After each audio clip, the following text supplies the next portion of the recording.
Marcus Thompson had been wealthy, wise, and lonely for a long time.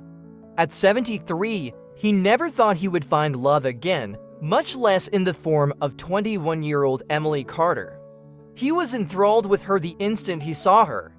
Her presence was like a warm hug on the coldest of nights, and her laughter was like a tune. Marcus quickly came to the conclusion that he wanted to wed Emily. Her choice to wed a guy who was more than 50 years her senior confused many in her family and social group.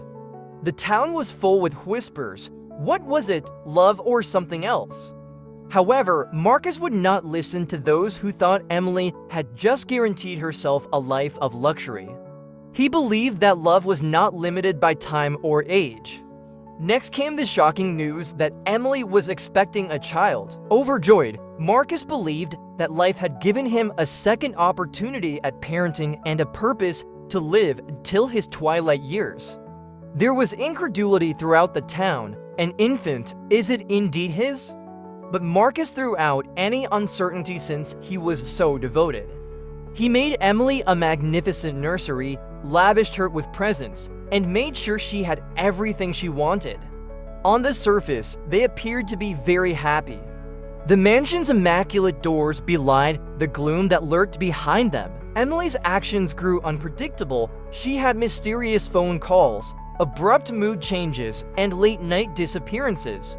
At first, Marcus dismissed them as pregnancy-related stress, but he soon began to see disturbing signs, names she muttered in her sleep, secrets she kept hidden, and a locked drawer she passionately guarded. He was overcome by curiosity one fateful night. Following Emily's departure for a purported doctor's appointment, Marcus opened the drawer. Something that chilled his blood was discovered inside, a string of love notes that were not addressed to him. There was passion, desperation, and a diabolical intent in the words. "I'm at my breaking point. Everything will be ours soon. The old man won't know what hit him. Be patient just a little while more." As Marcus put it together, his hands shook.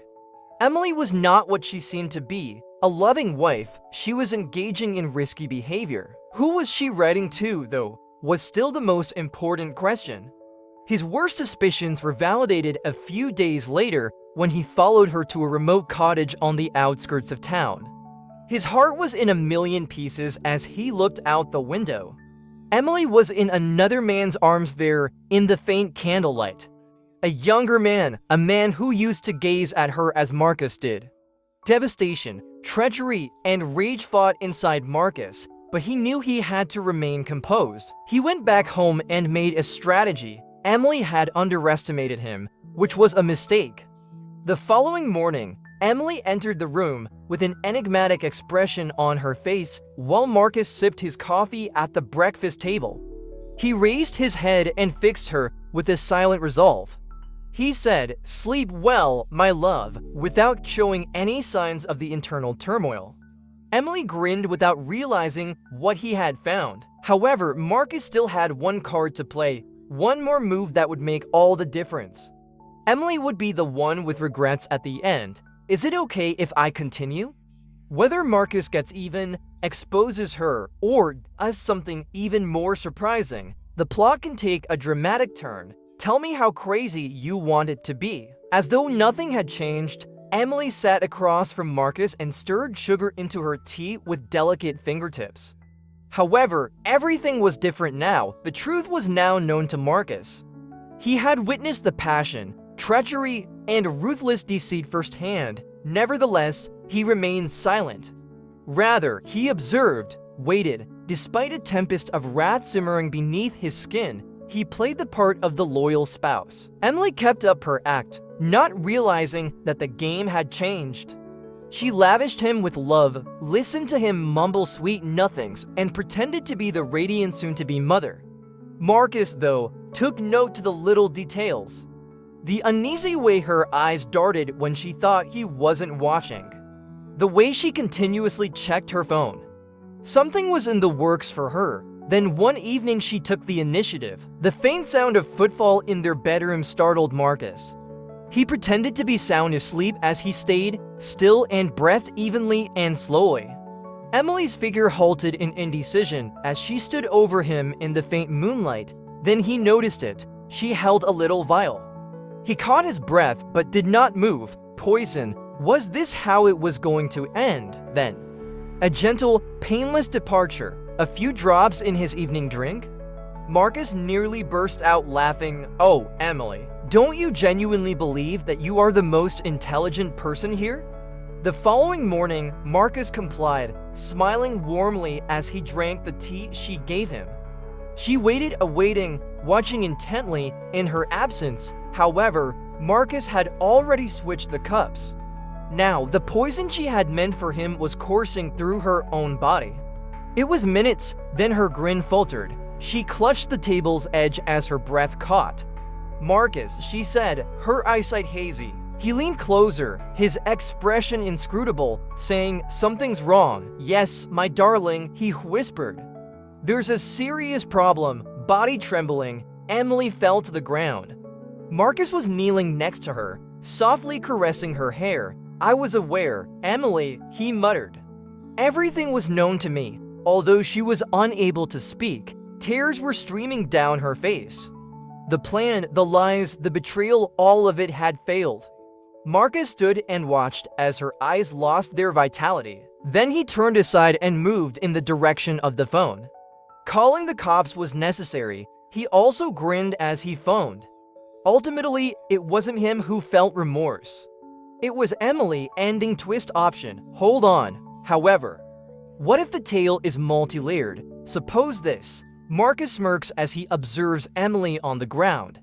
Then she murmurs, checkmate. He stops.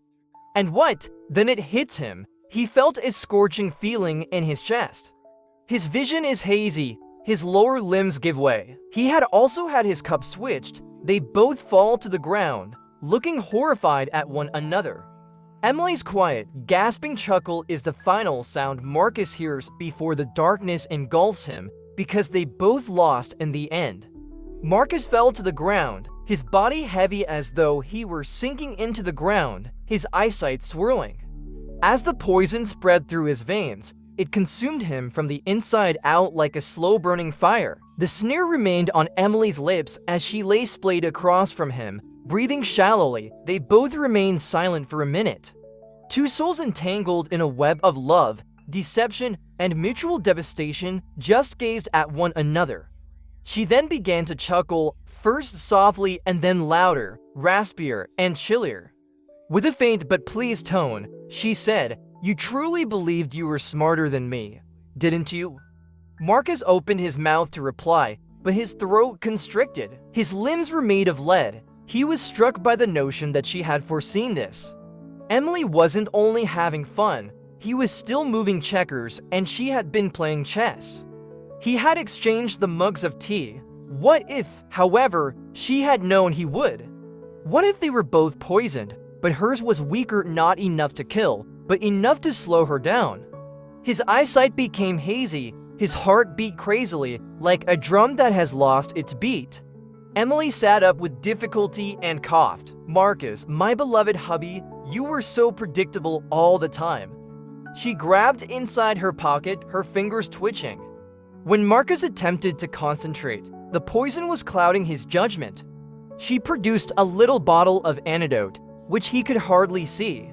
The authentic one. Marcus attempted to walk through the fog of his dying thoughts, but his body would not cooperate. Emily watched him with a tilt of her head, relishing the moment. She muttered, "You ought to have just given me your money. All of this could have been prevented." She gulped the antidote with all her remaining power. Marcus also observed, helpless, dying. Emily closed her eyes and sat back, breathing steadily. Her face was colored again.